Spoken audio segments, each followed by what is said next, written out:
Okay, now one of the more famous Supreme Court landmark cases, Brown v. Board. Brown v. Board occurred in 1954 and is also one of the more well-known cases that people learn about in schools, or just that people like know off the top of their heads because it's so heavily impactful on our society. So basically, this case started in simple terms because a mom wanted to send her son of color to the closest school to their house, which happened to be a white school, and at the time there was still segregation. So basically, instead of being able to go to the school that he lived closest to, he was forced to take a way farther bus ride to go to an all-black school, obviously segregated.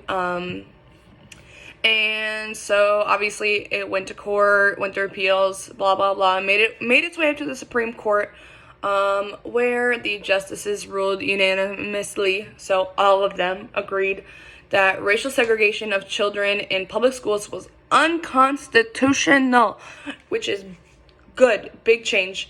This case changed the way that the civil rights movement was, because it was starting to pick up some more speed. It was a lot of progress that was made in allowing for better education and better housing. It was one of the big events that led to other big events. I actually went to the Brown v. Board museum last year because I was in Topeka, Kansas, which is where it took place in Kansas, which was one of the more segregated places at the time.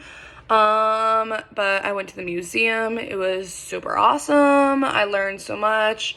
I actually went inside one of the classrooms of that school, and they have original books and all that. But this case overall still influences the way that schools are run today, because obviously we are not segregated. However, certain racial groups might be more prominent in certain areas, which is still something that people are grappling with today.